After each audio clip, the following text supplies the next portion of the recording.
Hey, welcome everyone again to another episode of the Branding Beardos on our Welcome, segment welcome, welcome. Towkay Talks. Now, our next guest is literally out of this world.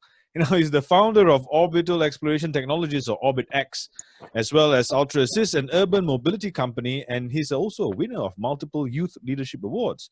Now, on top of being listed on marketing in Asia's rising 70 professionals and being the business advisor to two other startups. My gosh, you are a busy man. This high energy, absolutely serial entrepreneur is also a high profile public speaker with clients like the Philippines Department of Education. Now, the best part, he's not even 25 yet. So, ladies, you can get Yeah. contact from So, me. ladies, Or whichever, yeah. So anyway, ladies and gentlemen, please give a very warm Branding Beardos welcome to the spaceman, Dexter. spaceman, welcome to the Hello. show, Dexter. Hello. Thank you so much for having me. It is really nice to reach out in another country, which is Yeah, not that far from the Philippines, and I miss I'm you. pretty honored to be here. John Thank has you. been telling me a lot about you and telling me we have to get him on the show. We have to get him on the show. And after I reviewed your LinkedIn profile, I know why. You're just like super high energy. You've been accomplished. I mean, I wish at 25 I accomplished like even half the things you've accomplished. I think let's not even think about half. I think even if it's a 25%, we would be successful already. Yeah, but one of the things that because Dexter, you're on my LinkedIn and I see you talking about space exploration all the time. I'm like, really, space exploration? I said, even I for a while, right? And we speak out against having this inferiority complex all the time. But even I was like, really, Southeast Asians in space? I Yeah. thought we Are normally you sure or see that. not? Yeah. So it was interesting, and then I thought to myself that you would probably be facing a lot of detractors also, being very similar to Mr. Elon Musk, in his early days. So tell me first, right? I mean, what I'm also wondering whether to ask you about why space or what really gets you up in the morning, to want Yeah, to I think get anything. why space exploration is a really good first question. Why Yeah. did you choose space Why exploration? space exploration? First of all, yeah, I would agree that I'm really a young person to consider this venture. But I personally believe that in order for me or in order for the youth to achieve more things in life, we need to work on ambitious things as early as possible. So yeah, I would agree on that Southeast Asians do usually consider ventures that are not that big as this, because most of our households, especially Southeast Asian moms, do raise us to basically graduate school and find a decent job. So what I did with my personal life is to basically um, go into entrepreneurship right after college. So what I decided to pursue is to do what is the most impossible thing and the most or the scariest thing to do, which is establishing a space company in a Hmm. Southeast Asian country and a developing country like the Philippines. Hmm. So yeah, I have a lot of the tractors. I have a lot of there are a lot of naysayers which I can't really avoid. But as the time goes by and I'm already proving something to them, um, there are times that um, it becomes a lesser part of my daily life anymore, because most of us here in the Philippines do support this venture of Hmm. us, but Mm. mostly those who have a PhD here in the country, those who have science degrees, do not believe that Filipinos, or doesn't really believe that Filipinos can do it, um, especially us. So Hmm. but not all of them. There are few people with science backgrounds that do not believe that we can do this venture that we are in right now. So personally, I believe that in order for us to develop as a country, especially the Philippines, we need to basically have access to advanced defense capabilities, which is having access to space technologies, which will benefit us in the few years to come if we will succeed. So that's the mindset basically to bring developing countries and startups to space in the most sustainable way possible. That's interesting. So besides this OrbitX, right, you also have another venture, and I don't know if I'm saying it correctly. Ultra UltrAssist. Is Yes, that right? UltrAssist. Yes. UltrAssist. Yeah. So between UltrAssist and OrbitX, like, how do you manage your time? Actually, to be honest, I'm really a bored person. So uh, so if I can see a problem, I would rather find or try to think of a solution that can possibly solve that problem instead of complaining about it. Okay, so So before we go on talking about problem solving, what problem does UltrAssist fix and how does it do that?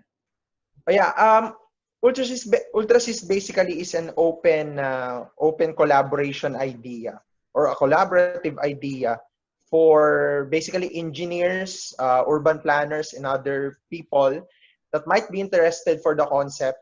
The basic concept of UltraSys is to provide AI-assisted mobility platform, not just for electric vehicles, but for all vehicles in order for us to reduce traffic congestions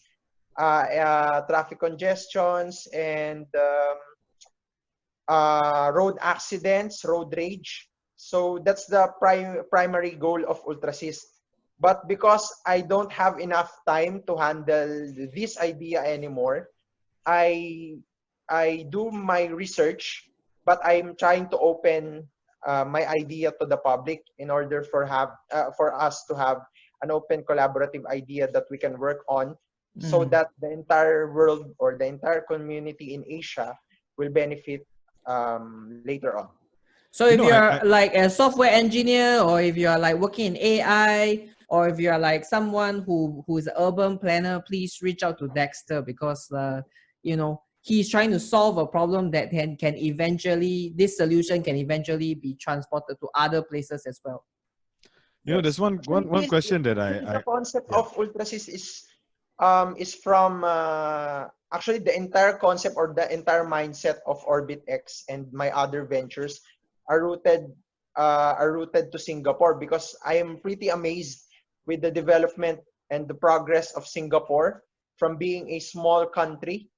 Um, I'm really amazed about the development and the pace of innovation in Singapore. So that's why I tried to embrace the Singaporean mindset and try to bring it here in the Philippines in order for us to maybe someday become Singapore also, little by Hmm. little.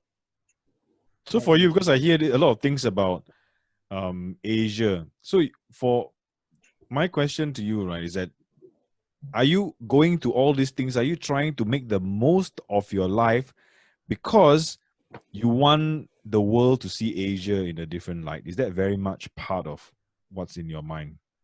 Yes, exactly. Actually, I want to improve I want to improve the mindset of other countries, that Asian countries are just good at cooking or have strict or have Yeah, that's strict true. culture bringing. So I want to bring up to other countries that we can be a premier hub Hmm. of innovation and collaboration. When it comes to problem solving, it is really important, because there is this concept of colonialism still that we have in the world. Mm, So I That's want true. to that's slowly true. remove that in my own special way, and this is my simplest form of simplest way of helping the Asian region to become known to other countries also. Interesting, very interesting. I was once told by someone who I used to work for, and who is for lack of a better term, a white guy. He actually told me, don't laugh. I'm trying not to. He actually told me that without white people, Asia won't function. No, not really. Yeah. Partly true. Maybe partly true because they also contributed to some of our developments and mindsets.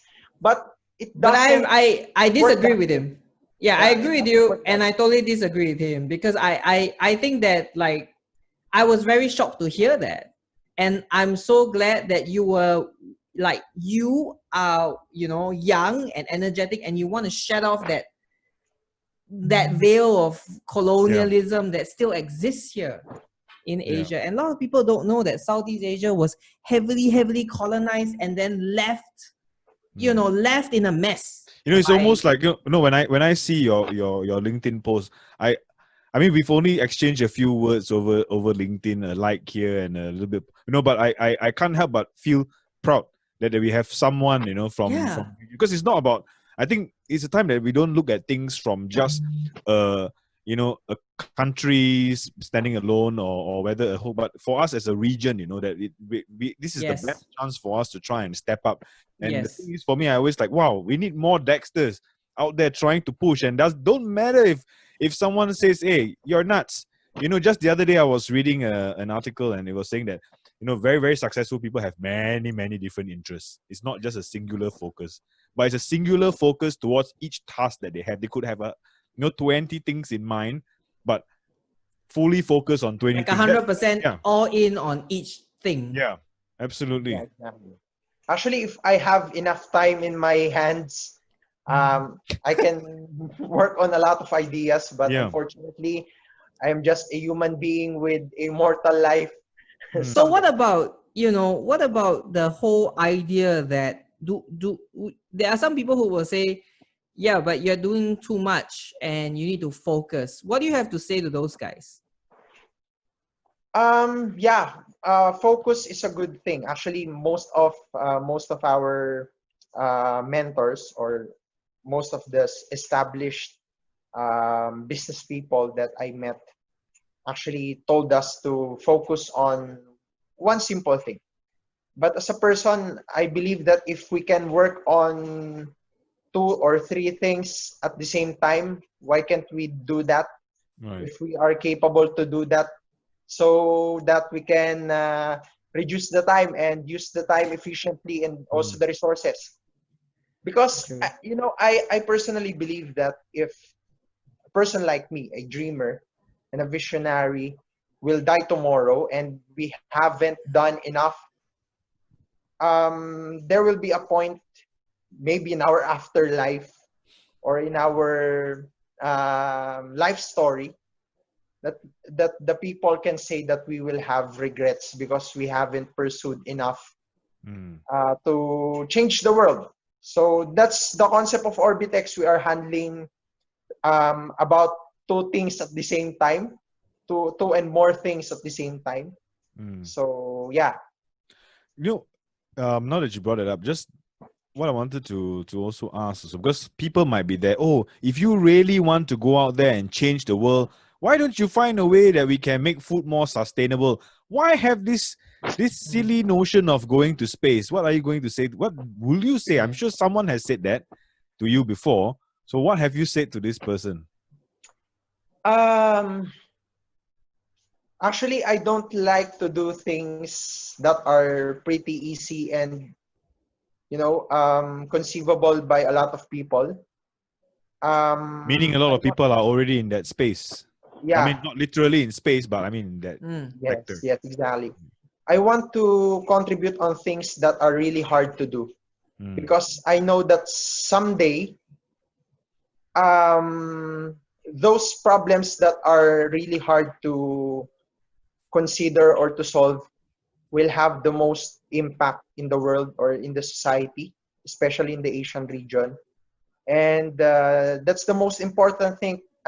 Important thing that I believe is to cater real world problems. Well, hunger and other stuff are real world problems, but these problems that we have are already tackled by philanthropists and other individuals. So space venture is not tackled by philanthropists because this is a capital intensive venture.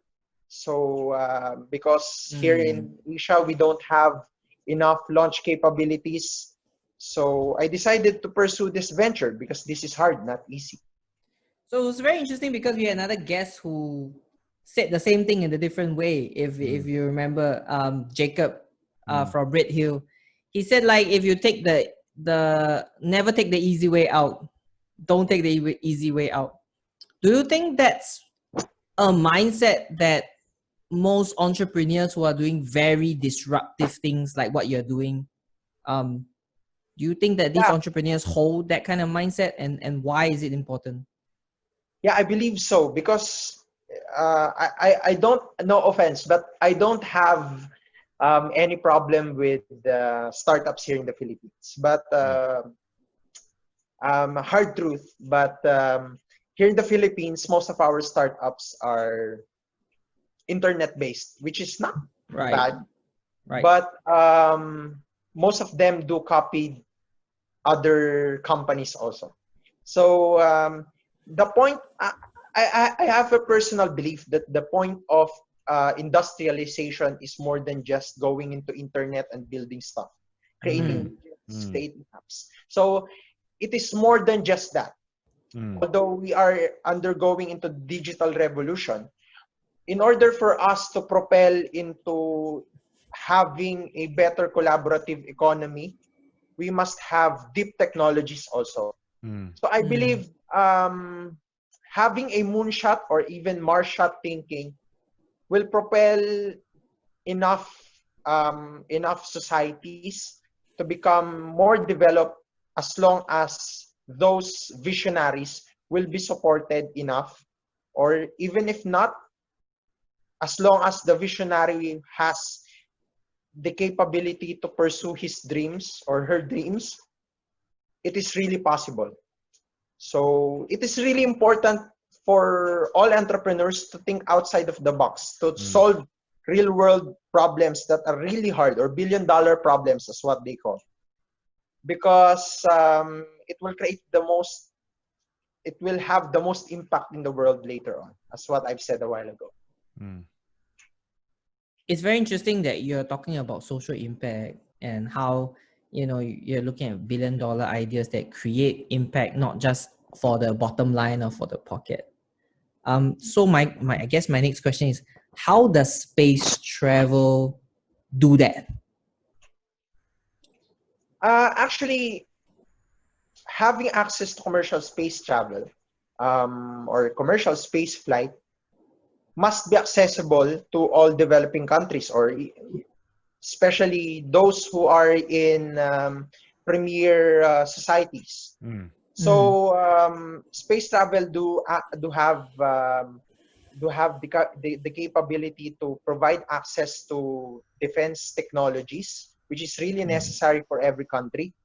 And in the entire human history, we created different technologies out of space technology. For example, microwave and other medical researches and other agricultural researches are conducted in space.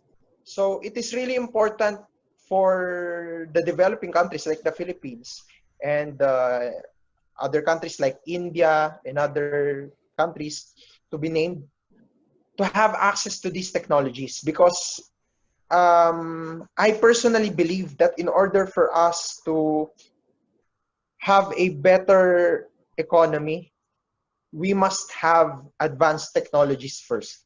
Maybe not too advanced, but not in a way that we are being left behind by Western countries. Understand. that is really important for us, especially here in Southeast Asia, to have that mindset of having access to space. Basically, because not all countries are very good with the democratic process. We all know that, and that reflects also to having the necessity of defense capabilities, which will be improved by space access. So, and other more stuff that is really important, or other stuff that is beneficial to having by having access to space. I think the access to space is just is probably openness at this end game. But I think what you're really also trying with the core of you as an essence as a person is really to elevate the mindset, not of your just one country, the Philippines, but really literally the whole entire region, the whole region of Southeast Asia in itself.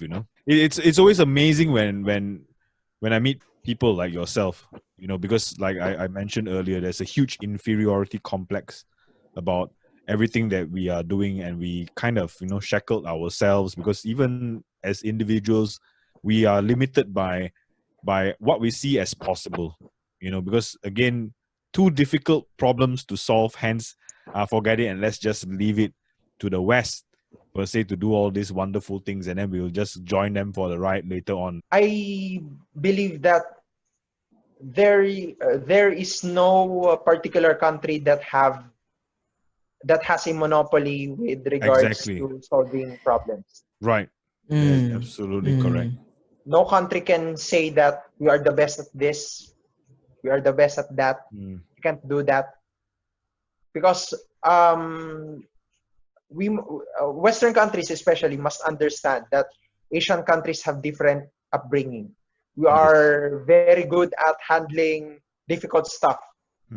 So they must understand that we are really good at problem solving and public service. Right. So yeah. Interesting. You said problem solving and public service. I think the Asian mindset really does have this whole like community, right? Not so much in Singapore now, but like, can you tell me a little bit more about like what that means to you as entrepreneur? This whole community and public service. Actually, the best example that we can consider here in Asia is Japan. Because in Japan, especially during every calamity, they are trying to help one another to build their country up again. For example, the typhoon, the earthquake that they had. So as an entrepreneur, it is really important to have the mindset of problem solving and public service. Because if the primary goal of an entrepreneur is to become a billionaire, millionaire, or whatever, or to exit his or her startup and become a venture capitalist later on, or to start another venture, the point of building any solution will be nonsense for me. Because it is really important to start everything with a purpose. Because at the end of the day, if the day will be rough for you or the day is not good, you will still wake up in the morning because you have the reason and the purpose on why you started this venture. Right. Because you need to serve the public, you need to create or solve a problem for the benefit of other people. So it is really important for entrepreneurs like me, like us, to have this mindset of public service, to serve the people and to solve their problems. Then whatever lies under it will come after. So whatever it is, profit, publicity, or whatever. So I guess that's the most important thing in the world. Purpose over profit. Fantastic. Fantastic. That's really, a lot of people who are entrepreneurs actually don't get that. And that's one of the reasons why they fail. And that's one of the and there reasons you why are. Kenneth and I are doing this podcast, because Right. we mentioned, I mean, you really hit it, nail on the head. Purpose over And profits. yeah, and it's something that we talked about before as well, like asking the business, if you cannot tell me beyond the reason of money why this business was started, it's better if you just pack up now, because you're not in it to build something that's long lasting. Yeah, just call it a day. Yeah, just call it a day. You'll die. You'll die eventually, because your purpose is not there. Yeah. Yep. Yes, Yep. not that big. Right. Not that big. Yeah. Not. Exactly It that. has to be something beyond yourself. Yes, exactly. Yeah. So actually, I wanted to ask you if you were to talk to someone who is just out of college, not entirely sure what to do with their lives, not entirely sure what to do with themselves, looking for themselves, finding themselves, right? What would you say to them?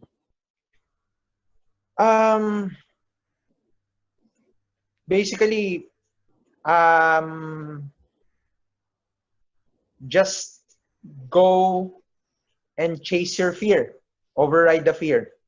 If you have something in your mind that you think you will be happy if you will pursue it, then do it. Because most of my mentees, or especially here in the Philippines, I have a lot of mentees, younger than me, have this problem of going outside discomfort. So what I always tell them is that you need to seek discomfort. You need to go beyond your comfort zone, basically. That's what they've said. And override your fear, chase your dream. If you have something in mind or an idea that you really want to pursue, the best thing that you can do to it is to actually do it, to try it. Because at the end of the day, if you will be dead on the following day due to another pandemic, which is not really good, you will have regrets in your deathbed that you didn't pursue what you really want to pursue. Actually, there is one study conducted by a well-known American psychologist, which says that 76% of the people in their deathbed do actually said that in that particular study said that the biggest regret that they had in life is they didn't live a life that they really want to have. So basically, they are living a life for other people. So personally, that's really important to consider. You need to prioritize your happiness before the happiness of or the contentment of other people, especially when pursuing a career right after college, or even after dropping out, if you're considering dropping out, which is I'm not considering or I'm not advising you to do, because not all of us are entrepreneurial by nature. So just do what you want and do what will make you happy. Maybe not now, but someday. If not someday, then do it now. So it is about choices and going out of your comfort zone. Or what I want to say is that you need to seek discomfort. Because the best way that you can understand your full capacity as a person is to go out of your comfort zone. Because it will really build you as a person. Failures will build you as a person. And it is really important right after college, especially when pursuing a career. There's one thing's for sure is that we can be expecting big things from Dexter. That is, it might not be this particular venture, but I'm sure there'll be something that will click. But I really hope this space thing really happens, and I really we wish you all the best, and to fly not only the the Philippines flag high, but really the flag of the entire region, with your by achieving this dream of yours. And with that, thank you everyone once again for watching or listening to another episode of the Branding Beardos. Kenneth, do your thing about the liking part. If you like this video, you want to know more about Dexter, you want to share more about Dexter, please hit the thumbs up button, hit the share button, and remember to follow us on Facebook. We'll be giving you all the links in the description below. And until the next episode, we are the Branding Beardos signing off. And Dexter. Like, share, and subscribe. Thank you, Dexter.